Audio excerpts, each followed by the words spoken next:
आज मु बंधाकोबी आलू रे गोटे नुआ रेसिपी नहीं कि आसी जहाँ आपण खूब कम समय कम तेल रे बनई पारे। तो तापाई चलतु देखि नबा आज रेसिपी। जदि आज रेसिपी आपण मानकु भल लगे वीडियो को लाइक करेंगे, शेयर करेंगे और चैनल को सब्सक्राइब करने। तो प्रथम देखो ये मु फाळे बंधाकोबी को एमती बड़ बड़ साइज करके काटिकी रखी नहीं जाइए। आगु आपको मु भल भाव सफा करके धोई नेली। धोई सारापर तापरे बंधाकोबी को ये काटिकी रखी नहीं जाइए। तो ता साथ ये मु 3टा आलू को भी ये चोपा छड़ेकी एमती फाड़ करके रखी नहीं जाइए। आलू को टिके मु बड़ साइज रखी। तापर ये मुझे प्रेसर कुकर नहीं जाइए। तो से प्रेसर कुकर भितर ये बंधाकोबी को दे दूची, ता साथ ये आलू को भी दे दूची।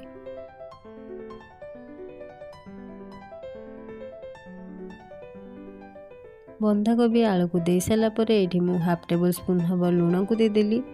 लुण को दे सारापर ये मु हाफ कप हम ये मु पानी दे दूची।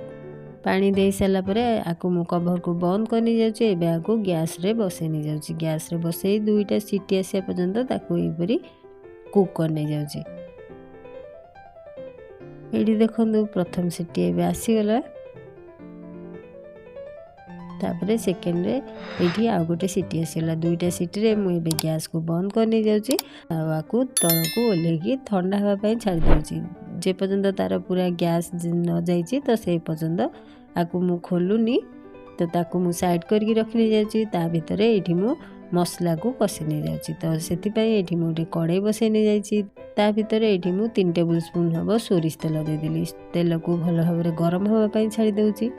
तापर ये देखो तेल आमर भल भाव गरम होगा। मु किसी गोटा मसला दे दूची। गोटा मसला रे गोटे तेजपत्र, खंडे दालचीनी, गोटे बड़ अलैच नहीं जाइए, आउ 3टा लवंग नहीं जाइए। तो से गोटा मसला कर देउची। तापर ये मु हाफ टेबल स्पून हम जीरा दे दूची। तापर ये मु 2टा पियाज को एमती लंबा लंबा करके काटिकी रखी जाइए। तो से पियाज को दे दूची। पियाज को देकी ताको भल भाव मिसई नहीं जाऊँगी।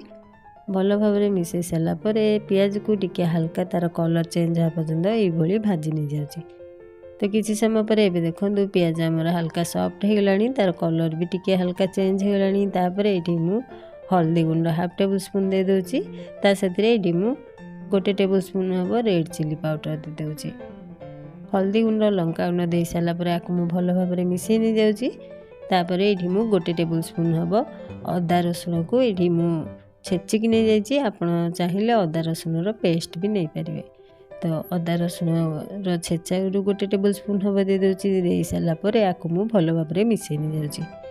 तापर ये मु 2टा टमाटो को ये चॉप करके रखी। तो से टमाटो को दे दूची। टमाटो को देकी आपको भल भाव मिसई नहीं जाऊँगी।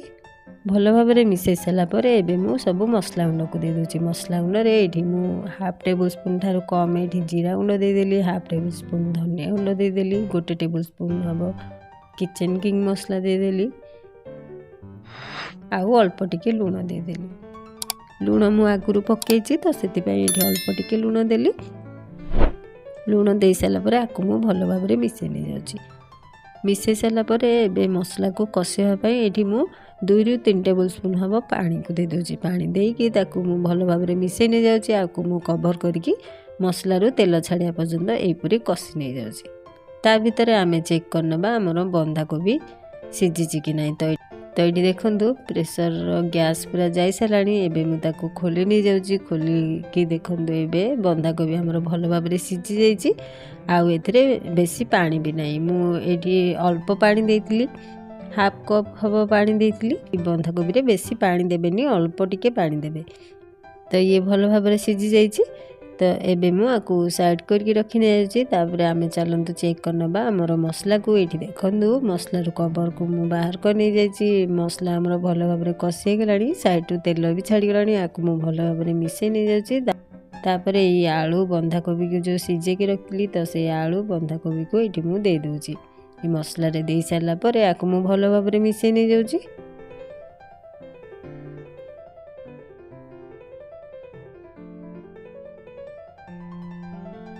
भल भाव मिसई सारापर आपको मु कभर करी किसी समय कुक हाँवाई छाड़ी दूची। किसी समय पर एबे देखो कभर को मु बाहर कर नहीं जाइए। तो आमर तरकारी बनिकी रेडी हो जाइए। ता भितर ये मुझे कटा धनिया पत्र दे दूची, 2टा कंचा लंका को ये काटिक रखी तो ताकू दे दूची, किसी गरम मसला दे दूची, किसी कस्तूरी मेथी को दे दूची। मसला को दे सारा पर आपको मु भल भाव में मिसई नहीं जाऊँगी। भल भाव में मिसई सारापर एबे मु कभर को बंद करनी जाऊँगी आउ गैस को बंद करनी जाऊँगी। गैस को बंद कर सारापर 2 मिनट पर्यंत ताको एपरी छाड़ी दूची। 2 मिनट पर्यंत छाड़ी सारापर ये आउ टिके बहलिया भी हो जाइतिबो। तो 2 मिनट पर एबे देखंतु कभर को मु बाहर करनी जाइछि। एबे हमर तरकारी बनिकी रेडी हो जाइछि। देखिया को भी केते सुंदर लागुछि। आपण को भात रुटी सबुथिरे खाई परिबे। ये सबुथिरे खाया पई बहुत ही भल लागिवो। एबे मु सर्व करके देखौछि। देखंतु देखिया को भी जेंदी भल लागुछि, खाया को भी सेंदी भल लागे आ बहुत जल्दी भी बनि जाए। तो यहीपरी बनइबे रेसिपी को। आज रेसिपी भल लागले वीडियो को लाइक करिवे, शेयर करिवे और चैनल को सब्सक्राइब करनेबे।